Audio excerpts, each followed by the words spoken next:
All right. We have to start the day with impeachment. Obviously, this is going to be the big news of the day. I know there's other things to get to. I understand that, but we have to. There are news cycles where the story is going to be the same everywhere. Doesn't matter what it is. And then there are some news cycles where, yeah, everybody's talking about this big story, and it is big, but there's also some other stuff that we can talk about. And then there are times where it just drones on for so much. I give you a little bit of a break for the first segment. I come on, I talk about something lighthearted, and we're not quite at that point yet, because honestly, this is comedy. And it was funny. I was talking to a coworker buddy of mine, and I guess he has a relative or something that is hugely liberal, and they live in a liberal bubble type community. And he was telling me that they're all convinced that the White House is going down in flames. Like, they're all convinced that this is bad. And I'm just sitting here going, the rest of the country is literally laughing hysterically about this. The Democrats are embarrassing themselves. And I'm not just saying that because, I'm a right-winger or whatever. There's just no evidence. And when you put your best case forward, you remember, you hit with your best, and then you close with something good. And nothing has panned out at all for the Democrats, which is why we're hearing about the Democratic leadership saying that they might actually pass the USMCA. Now, the USMCA is a trade deal between Mexico and Canada. So the USMCA, this is a huge win for Trump, and it is almost universally supported. So I know there's a couple of you out there who are convinced it's the new TPP. Okay, it's not, but whatever. You stick to your guns. That's fine. I don't care. I'm just saying universally, on the left, the right, the middle, people want this trade deal to happen. All right? There might be some of you holdouts out there. That's okay. That's fine. You're just in the very, very extreme minority. So if the president passes it, he gets a lot of praise from everybody. And the Democrats didn't want to give him that win. Well, now Democratic leadership is looking at impeachment and going, yeah, this is bad. See, I completely disagree with Rush Limbaugh on what the House of Representatives wants to happen with impeachment.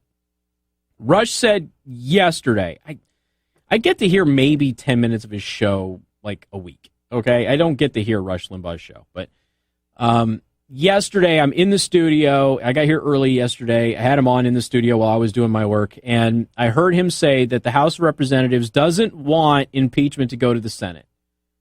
And I totally disagree with that. Now, I've told you this for months, but I'm just going to rehash it for those of you who maybe didn't hear me say it. Rush says that if they impeach the president in the House and it goes to the Senate, and of course the Senate's not going to convict him, and they shouldn't convict him, but they certainly won't, then that's going to look bad on the Democrats, and they don't want that. I think the exact opposite. I think they want it to go to the Senate because they know that he's not going to get convicted there. They know that it's not justified, okay? So what they're going to do then is they're going to spend the next year or so campaigning on, we impeached the president, but the partisan Republicans in the Senate shielded him from truly being held accountable for his crimes, et cetera, et cetera. And that's going to be their campaign message. Now, that could easily blow up with every campaign ad in the world just literally running through a soundbite of all of the witnesses saying that they are not aware of him committing a crime.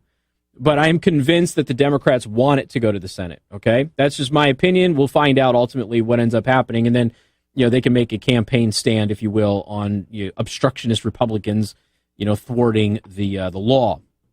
But this Gordon Sondland is the one that is being interviewed today, if you will. He's one of the main witnesses. He's the one that people have been waiting for. He's the one that we already knew that people had lied about what he said about investigations and things of that nature. Sondland has offered clarifications. The Ukraine has offered clarifications.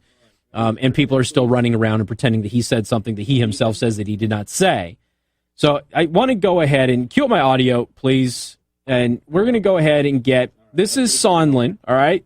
And he's sitting there and he's talking to Congress today.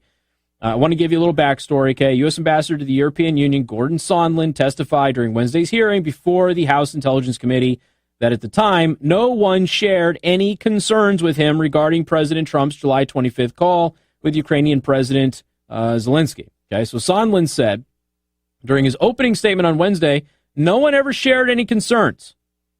On July 25th, 2019, President Trump and Zelensky had their official call. I was not on the call. So another, air quote, eyewitness who wasn't on the call. In fact, I first read the transcript on September 25th. Okay, so what comes after July, Joe? August. Okay, so you got August, and then you have July. So 2 months later. So he read the transcript for the first time 2 months after the call happened. Okay, just want to be crystal clear. I first read the transcript on September 25th, the same day that it was publicly released. That's what Sondland said during his opening statement. All I had heard at the time was that the call had gone well, he continued. Looking back, I find it very odd that neither I, nor Ambassador Taylor, nor Ambassador Volker ever received a detailed readout of that call with the Biden references.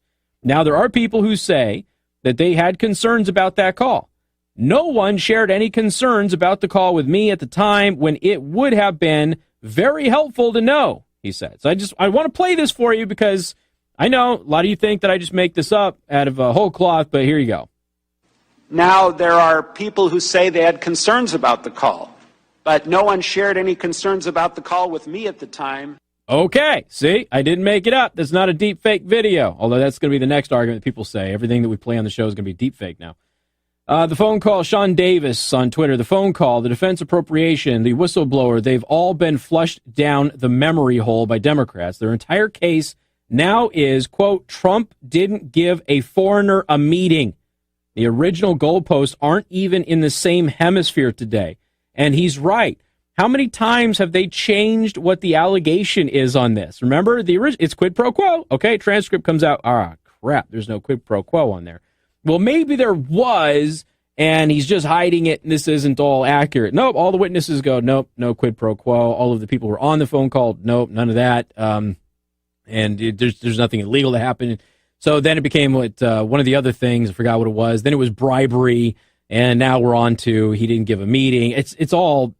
It's laughable, absolutely laughable. So there you go. You got Gordon Sondland, ambassador to the European Union, saying, yeah, nope. I never had anybody tell me any concern. Something else that Sondland said today, Joel Pollack, I never heard from President Trump that aid was conditioned on an announcement of investigations.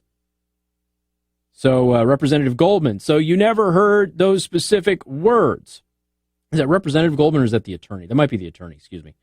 Right, never heard those words. Okay. Everything that they accuse the president of doing is just literally falling apart on national television. And nobody's watching. I heard something like over 90% of people have turned off the impeachment from day one. But look, you tune in, okay? So there's a lot of people who are tuning in because they're genuinely curious about what's going on. There's others who want to hear what people are going to say, whether they're already pro or anti-Trump. And like I said, there's a large chunk of the country that's like, I don't know if he's guilty of anything. I'm just going to watch this thing and see what happens. Because, again, they're going about their day, right? And they turn on and they see the two first witnesses, which is you're supposed to start strong, right? First two witnesses are like, yeah, he didn't break any laws that I'm aware of. Okay, I don't need to watch this anymore. I'll go back to my life now. I'll go stream on Twitch or I'll do whatever I'm going to do and read a book, and I don't need to watch this anymore. We just had their star witnesses, the two big guns, come out and say that he didn't do anything illegal. So I'm finished. So that's generally what we have been seeing. I know that a lot of you want to chat about this. I'll take your phone calls on this. We'll do that before we move on to the other parts of this, because there are many other moving parts of impeachment today. We'll get to all of that coming up on Newstalk 95.3, Michiana's news channel.